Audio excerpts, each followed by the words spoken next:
ನಮಸ್ಕಾರ. ನಮ್ಮ ನಾಡು ವಾರ್ತೆಗಳಿಗೆ ಸ್ವಾಗತ. ಈಗ ಮುಖ್ಯಾಂಶಗಳು.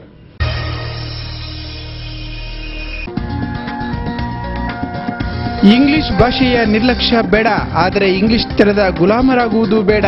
ಬಿಜೆಪಿ ರಾಷ್ಟ್ರೀಯ ನಾಯಕ LK ಅಡ್ವಾಣಿ ಕರೆ. 25 ದಿವಸಗಳ ವಿಶ್ವ ಕೊಂಕಣಿ ಸಾಂಸ್ಕೃತಿಕ ಮಹಾಮೇಳ ಸಂಪನ್ನ.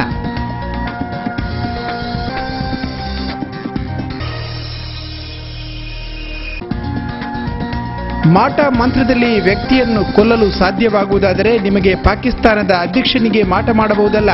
ಉಳಾಯಿಬಿಟ್ಟು ಸಭೆಯಲ್ಲಿ ಧರ್ಮಸ್ಥಳದ ಧರ್ಮಾಧಿಕಾರಿ ಡಾಕ್ಟರ್ ಡಿ ವೀರೇಂದ್ರ ಹೆಗ್ಗಡೆ ಸವಾಲು.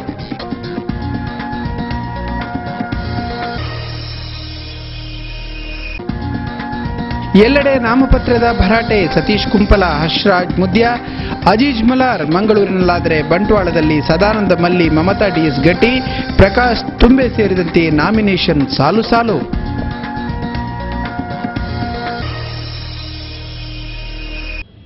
ವಾರ್ತೆಗಳ ವಿವರ.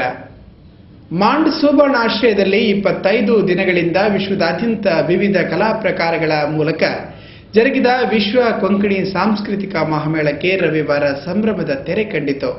ರವಿವಾರ ನಡೆದ ಸಮಾರೋಪದಲ್ಲಿ ಬಿಜೆಪಿ ವರಿಷ್ಠ ನಾಯಕ LK ಅಡ್ವಾಣಿ ಭಾಗವಹಿಸಿದರು.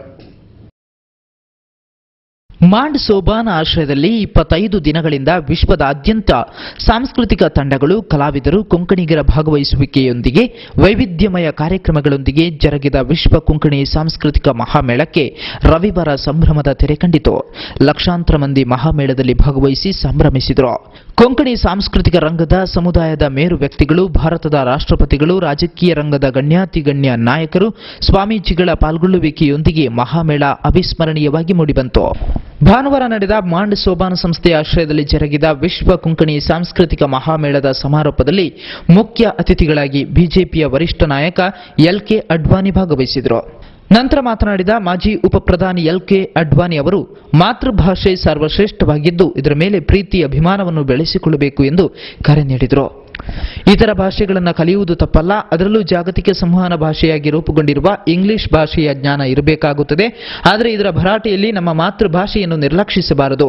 ಮಾತೃಭಾಷೆಗೆ ಗಮನ ನೀಡುವುದು, ಅಭಿಮಾನ ಬೆಳೆಸಿಕೊಳ್ಳುವುದು ನಮ್ಮೆಲ್ಲರ ಕರ್ತವ್ಯ ಎಂದ ಅವರು, ನಾನು ಇಂಗ್ಲಿಷ್ ಭಾಷೆಯ ವಿರೋಧಿಯಲ್ಲ, ಇಂಗ್ಲಿಷ್ಕರಣವನ್ನು ವಿರೋಧಿಸುತ್ತೇನೆ ಎಂದರು. ಕೊಂಕಣಿ ಭಾಷೆ ಸಂಸ್ಕೃತ ಶ್ರೀಮಂತವಾದುದು. ದೇಶದ ಅಭಿವೃದ್ಧಿಯಲ್ಲಿ ಕೊಂಕಣಿ ಸಮುದಾಯ ಮಹತ್ತರ ಕೊಡುಗೆ ನೀಡಿದೆ. ವಿವಿಧ ಜಾತಿ ಧರ್ಮಗಳ ಮಾತೃಭಾಷೆಯಾಗಿರುವ ಕೊಂಕಣಿ ವಿವಿಧತೆಯಲ್ಲಿ ಏಕತೆಯ ಸಾಕಾರ ರೂಪ. ವಿವಿಧತೆಯಲ್ಲಿ ಏಕತೆ ಭಾರತದ ಶಕ್ತಿ ಎಂದರು. ಕೊಂಕಣಿಯು 1992ರಲ್ಲಿ ಸಂವಿಧಾನದ 8ನೇ ಪರಿಚ್ಛೇದದಲ್ಲಿ ಸೇರ್ಪಡೆಗೊಳ್ಳುವ ನಿಟ್ಟಿನಲ್ಲಿ ಆಗ ಪ್ರತಿಪಕ್ಷ ನಾಯಕನಾಗಿದ್ದ ನಾನು ಕೂಡ ಸರ್ಕಾರಕ್ಕೆ ಸಂಪೂರ್ಣ ಸಹಕಾರ ನೀಡಿದ್ದೇನೆ ಎಂದರು. ಕಾರ್ಯಕ್ರಮದಲ್ಲಿ ಉಪಸ್ಥಿತರಿದ್ದ ವಿಶೇಷ ಅತಿಥಿಯಾಗಿ ಭಾಗವಹಿಸಿದ್ದ ಮುಖ್ಯಮಂತ್ರಿ BS ಯಡಿಯೂರಪ್ಪ ಮಾತನಾಡಿ, ಶಿಕ್ಷಣ, ಆರೋಗ್ಯ, ವಾಣಿಜ್ಯ, ಉದ್ದಿಮೆ, ಕಲೆ ಸೇರಿದಂತೆ ದೇಶದ ಒಟ್ಟು ಅಭಿವೃದ್ಧಿಗೆ ಕೊಂಕಣಿ ಸಮುದಾಯ ಅನನ್ಯ ಕೊಡುಗೆ ನೀಡಿದ್ದು, ಕೊಂಕಣಿ ಭಾಷೆ ಸಂಸ್ಕೃತಿ ಅಭಿವೃದ್ಧಿಗೆ ಸರ್ಕಾರ ಬದ್ಧವಾಗಿದೆ ಎಂದರು. ಅನೇಕ ಜಾತಿ ಧರ್ಮ ಪ್ರದೇಶಗಳ ಜನರ ಮಾತೃಭಾಷೆಯಾಗಿರುವ ಕೊಂಕಣಿ ಒಂದು ಜಾತ್ಯತೀತ ಭಾಷೆ ಎಂದು ಮುಖ್ಯಮಂತ್ರಿ ಬಣ್ಣಿಸಿದರು. ಸರ್ವಶಕ್ತ ದೇವರು ಒಳ್ಳೆಯದು ಮಾಡಲಿ. ಈ ಕೊಂಕಣಿ ಭಾಷೆ ಮತ್ತು ಸಂಸ್ಕೃತಿಗೆ ಸಂಬಂಧಿಸಿದ ಸಮಾರಂಭದಲ್ಲಿ ನಿಮ್ಮೆಲ್ಲರ ಜೊತೆ ಅತ್ಯಂತ ಸಂತೋಷದಿಂದ ನಾನು ಭಾಗವಹಿಸಿದ್ದೇನೆ. ಪ್ರಥಮ ವಿಶ್ವ ಕೊಂಕಣಿ ಸಾಂಸ್ಕೃತಿಕ ಮಹಾಮೇಳದ ಸಮಾರೋಪ ಸಮಾರಂಭದಲ್ಲಿ ನಮ್ಮ ಗೌರವಾನ್ವಿತ ನಾಯಕರಾದಂಥ ಅದ್ವಾನಿಜಿಯವರು ಬಂದಾಗ ಅವರ ಜೊತೆ ಇರಬೇಕು ಅನ್ನುವಂಥ ಅಪೇಕ್ಷೆ ಹೊಂದಿ ನಾನು ಇಲ್ಲಿಗೆ ಬಂದಿದ್ದೇನೆ. ಇದೇ ವೇಳೆ ವಿಶ್ವ ಕೊಂಕಣಿ ಸಾಂಸ್ಕೃತಿಕ ಮಹಾಮೇಳದ ಅಧ್ಯಕ್ಷರಾದ ರೊನಾಲ್ಡ್ ಕೊಲಾಸೋ ಅವರು ಸಮಾಜ ಸೇವೆಯನ್ನು ಗುರುತಿಸಿ ವಿಶ್ವ ಕೊಂಕಣಿ ಸಮಾಜ ರತ್ನ ಪ್ರಶಸ್ತಿಯನ್ನು ನೀಡಿ ಗೌರವಿಸಲಾಯಿತು. ಮಾಂಡ್ ಸೋಬಾನ್ ಸಂಸ್ಥೆಯ ಗುರ್ಕಾರ್ ಎರಿಕ್ ಉಜಾರಿ ಅವರು ಅಭಿನಂದನಾ ಪತ್ರ ವಾಚಿಸಿದರು.